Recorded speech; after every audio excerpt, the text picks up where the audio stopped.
이사야서에 등장하는 종의 노래를 보고 있습니다. 이 노래가 나의 노래가 되기를 기도합니다.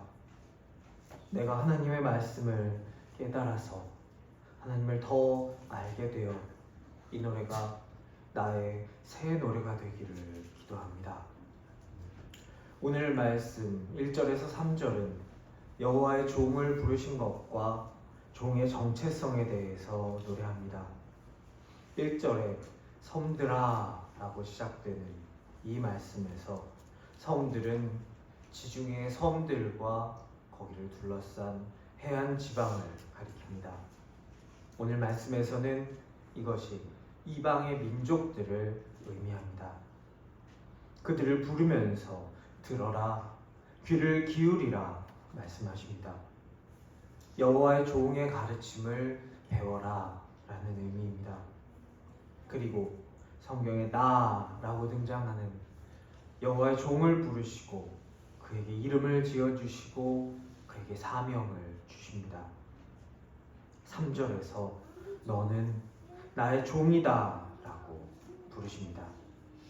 신약 성경 누가복음 2장에서는 이 종이 누구인지 밝히 드러납니다. 누가복음 2장 32절 이방을 비추는 빛이요 주의 백성 이스라엘의 영광이니이다. 요셉과 마리아는 아기 예수님을 데리고 정결 예식을 위해서 성전으로 갑니다. 거기서 시므온이라는 성령님의 지시를 받은 한 사람을 만납니다. 방금 읽은 누가복음 말씀은 그 시므온이 아기 예수님을 품에 안고 감격에 겨워서 하나님을 찬양한 노래입니다. 하나님은 이 시므온의 노래를 통하여 이방을 비추는 빛인 여호와의 종의 정체는 바로 예수 그리스도다 라는 것을 만방에 선포하십니다. 2절에서 하나님은 하나님의 종에게 날카로운 칼과 같은 꿰뚫는 창과 같은 언변을 주십니다. 날카로운 화살로 삼으셨습니다. 이것은 종의 사명이 주님의 말씀을 선포하는 것이다 라는 것을 말해줍니다. 히브리서 4장 12절 하나님의 말씀은 살아있고 활력이 있어 좌우의 날선 어떤 검보다도 예리하여 혼과 영과 및 관절과 골수를 찔러 쪼개기까지 하며 또 마음의 생각과 뜻을 판단하나니 예수 그리스도의 무기가 이적을 보여주는 것에 있는 것이 아니라 사람들의 배를 불리고 그들이 보고자 하는 것을 보여주는 그런 행위에 있는 것이 아니라 예수 그리스도의 무기는 하나님의 말씀임을 알려주십니다. 여기서 우리가 주목할 점은 오늘 이사야 선지자가 노래하고 있는 이 사람이 하나님의 종이다 라는 사실입니다. 종은 스스로 사명을 선택하지 않습니다. 태에서부터 나를 부르셨다 라는 말씀은 하나님의 은혜가 사람이 먼저 구하기 이전에 주어졌으며 그에게 임했음을 말합니다. 주인 되신 우리 주님께서 주인의 뜻대로 하셨음을 강조합니다. 우리는 하나님을 주여 My Lord 라고 부릅니다. 이 호칭은 하나님이 나의 주인이시고 나는 그분의 종이다 라는 하나님과 나의 관계성을 의미합니다. 하지만 우리가 우리의 입으로는 주여 라고 부르지만 우리가 정말 그분의 종으로 살고 있는지는 우리의 삶을 되돌아보아야 합니다. 나는 나의 목소리를 내고 있습니까? 아니면 하나님의 목소리를 듣고 있습니까? 나는 내 마음대로 행동하면서 살고 있습니까? 아니면 하나님의 마음을 나에게 달라고 기도하면서 살고 있습니까? 이사야서 53장 우리는 다 양 같아서 그릇 행하여 각기 제 길로 갔다 말씀하십니다. 내 목소리만 내고 내가 하고 싶은 대로 내 마음대로 행동하는 것이 양의 길입니다. 좋은 양의 길도 아니고 불량한 양의 길입니다. 종의 길은 다릅니다. 종은 자기 목소리를 내지 않습니다. 주인의 목소리를 듣습니다. 종은 자기 마음대로 행하지 않습니다. 주인의 마음에 따라서 행합니다. 그래서 종은 자신이 무엇을 해야 하는지, 자기의 무기는, 자기의 강점은 무엇인지 주인의 뜻에 따릅니다. 종의 사명은 종이 정하는 것이 아니라 그 종의 주인이 정합니다. 내가 하나님의 종으로 살기를 원합니다. 내가 주님 마음 내게 주소서 기도하면서 살기를 원합니다. 내가 주님의 마음을 알아서 주인의 마음을 따라서 주인의 마음대로 행하면서 살기를 원합니다. 내가 내 마음대로 그저 내가 사람의 길을 가던 그 방향을 유지하고 내 멋대로 길 가는 그런 양으로 사는 것이 아니라 내가 세상 속에서 작은 예수로서 작은 예수의 삶을 내 삶 동안 살기 원합니다. 우리가 특송으로 불렀던 승리라는 찬송은 이렇게 노래합니다. 하고 싶은 말, 그 많고 많은 말 힘겹게 억누르고 오직 주께서만 말씀하게 하는 것, 그것이 바로 승리라네. 우리의 승리의 기준은 남들과 달라야 합니다. 우리의 승리의 기준은 세상에 돈의 노예로 사는 자보다 권력의 노예로 사는 자들과는 달라야 합니다. 우리는 하나님의 종이기 때문입니다. 사순절을 살고 있습니다. 하나님의 기준대로 우리가 하고 싶은 말을 억누르고 주님께서만 말씀하게 하시는 그런 승리하는 사순절 사시기를 축복합니다. 오늘 말씀 4절에서 하나님의 종은 좌절합니다. 하나님의 종도 좌절을 경험할 수 있습니다.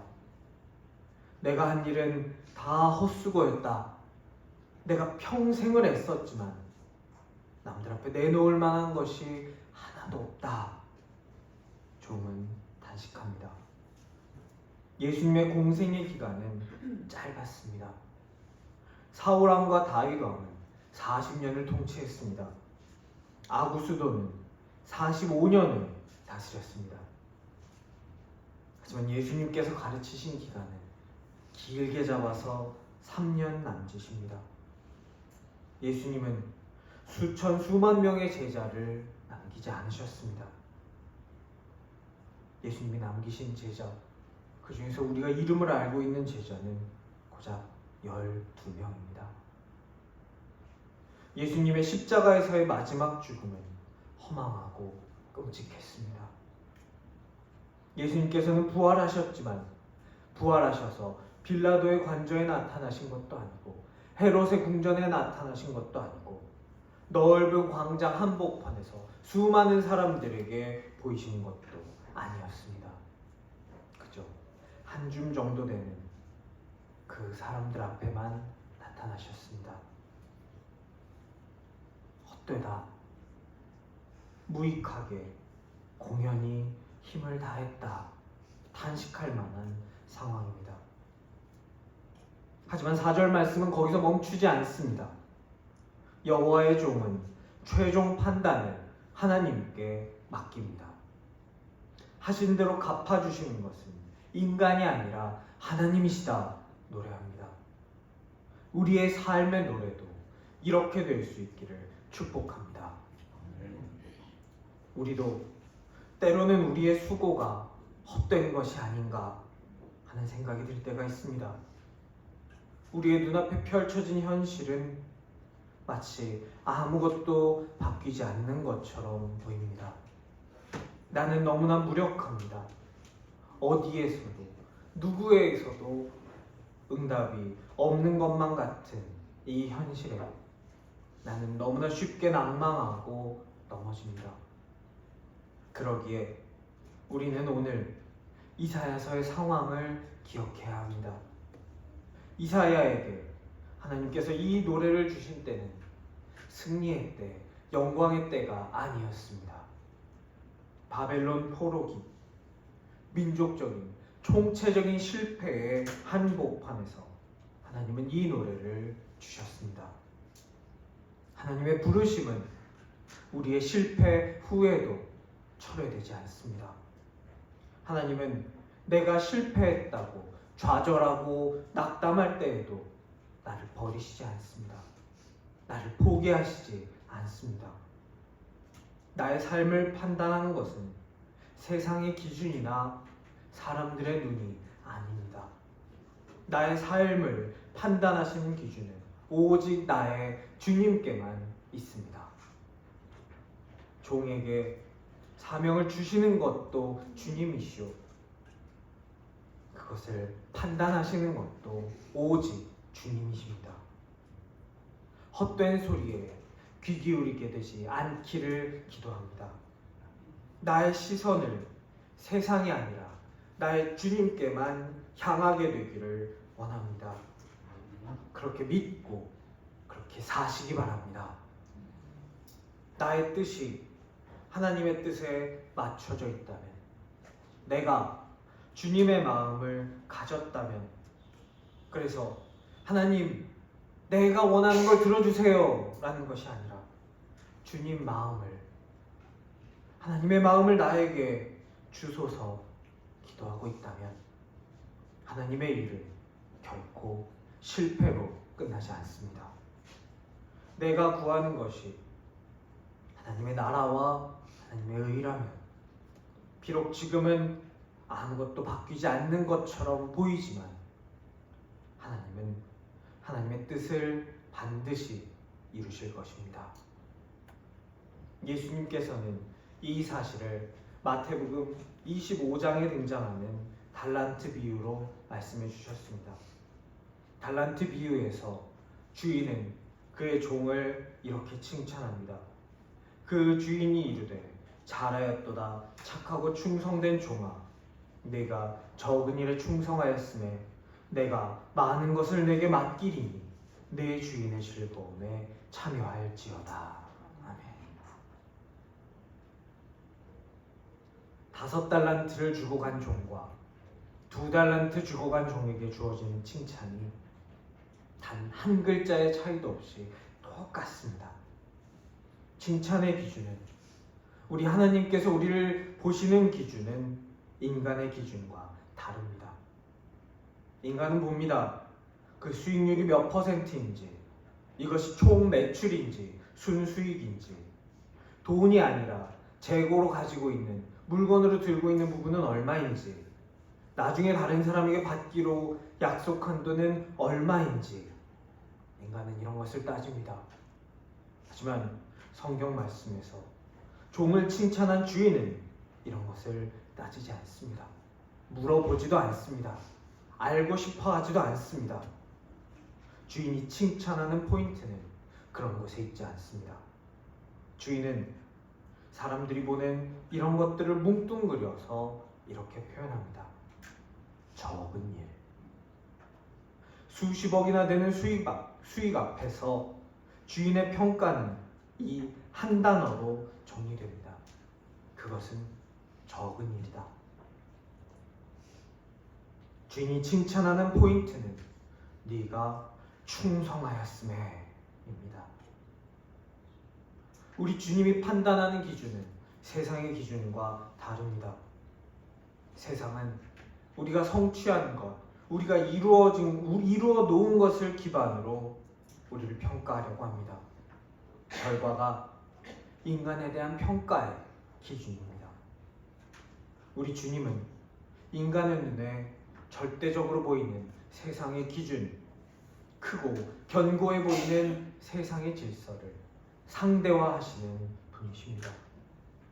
우리 하나님은 소외되고 억눌린 자들을 들어서 세상에 크고 단단해 보이는 부술 수도 없을 것 같은 사람 눈에 골리앗처럼 보이는 그 기준을 뒤집으십니다. 살인자, 도망자, 장인의 양이나 치던 모세가 그러했습니다. 사무엘 선지자가 온 자리에 부름받지도 못했던 막내 다윗이 그러했습니다. 그 수많은 사람 중에 홀로 남았던 하나님의 선지자 엘리야가 그러했습니다. 오늘 말씀 7절에서 멸시를 당하는 자, 미움을 받는 자, 종이 된 자를 하나님께서는 높이사 왕과 고관들이 경배하게 하십니다. 십자가에 달린 예수 그리스도를 높이사 모든 무릎을 그 이름 앞에 꿇게 하십니다. 우리 하나님의 역사는 역전의 역사입니다. 사순절 십자가를 통해서 우리에게 보이시는 하나님의 크고 놀라우신 역전의 역사가 여기 모인 우리에게도 임하시기를 간절히 축원합니다.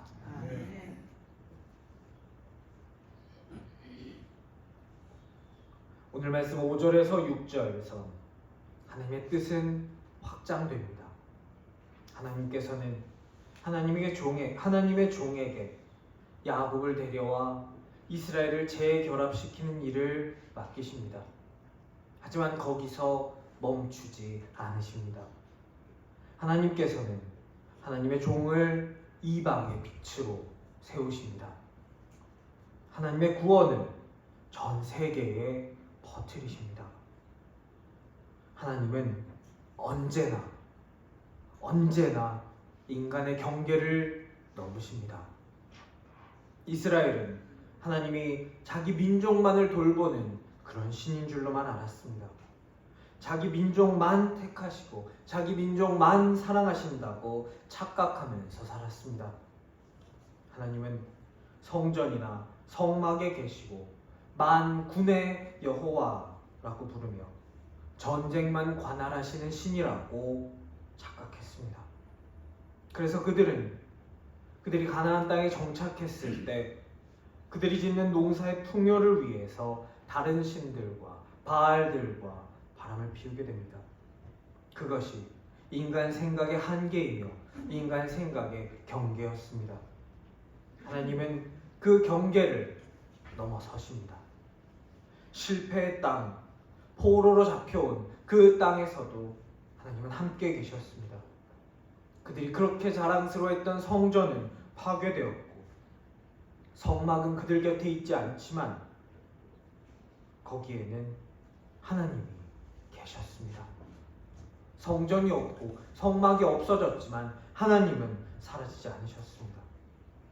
하나님은 전쟁에서 승리하게 해주시기만 하는 그런 전쟁 신인 줄로만 알았지만 하나님은 회복시키시는 하나님이셨습니다. 우리 민족만의 하나님이신 줄 알았지만 세상 모든 것을 지으시고 이방의 빛으로 땅 끝까지 구원하시는 하나님이셨습니다. 하나님은 인간의 경계를 넘으시는 하나님이십니다. 소아시아까지 요 바다 안 건너고 여기까지만 전도하면 되겠지라고 생각했던 사도 바울의 생각을 넘으셔서 그를 이방인의 사도로 세우셨습니다. 빌립보에 교회를 세우셨습니다. 복음이 인종의 경계를 넘어서 더 뻗어나가게 하셨습니다. 우리 하나님은 인간이 생각해보지도 못한 방식으로 오셨습니다. 마국간에, 그것도 말구유에 누군가의 도움이 없이는 살아갈 수 없는 작고 약한 아기의 모습으로 오셨습니다. 신과 인간의 경계를 넘어서 임마누엘, 우리와 함께 하셨습니다. 하나님은 인간이 생각해보지도 못한 방식으로 인간을 구원하셨습니다. 십자가에서 모든 물과 피를 다 쏟으셨습니다.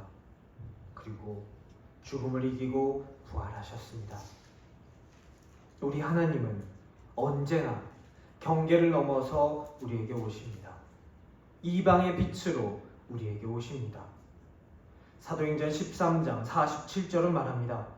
주께서 이같이 우리에게 명하시되 내가 너를 이방의 빛으로 삼아 너로 땅끝까지 구원하게 하리라 하셨느니라 하니, 바울과 바나바가 선포합니다. 이방의 빛이신 예수님의 사명이 예수님을 따르는 우리에게로 왔다. 우리도 예수님처럼 경계를 넘어서 땅끝까지 이 복음을 전해야 한다. 하나님은 인간 생각의 경계를 넘어서 예수님을 이방의 빛으로 세우십니다. 그걸 본 인간은 생각합니다. 이방의 빛이 되는 것은 예수 그리스도만의 사명이겠지. 이때 하나님은 한 번 더 경계를 넘어가십니다. 너도 이방의 빛이 되어라. 사도 바울은 그래서 이방의 빛이 되었습니다. 그리고 지금 그 바통이 우리에게 왔습니다. 바울이 성경을 통하여 하나님의 말씀을 대언하며 우리에게 그것을 넘겨주고 있습니다. 내가 이방의 빛이 된 것처럼 너도 빛이 되어라. 너의 이웃의 빛이 되어라. 너의 이웃의 한계라고 생각한 지점, 여기까지는 이웃이고 저기부터는 남이다 라고 생각했던 그 지점을 넘어가서 그들의 빛이 되어라 우리에게 말씀하십니다. 예수님을 특별히 기억하고 조금 더 알아가는 사순절을 살고 있습니다. 하나님은 우리를 이방의 빛으로 부르셨습니다. 우리의 주인, 종인 우리에게 사명을 부여하셨습니다. 주님의 마음을 구하며 주님이 우리에게 맡겨주신 그 사명에 충성하는 하나님의 크신 은혜가 우리에게 임하기를 간절히 축원합니다.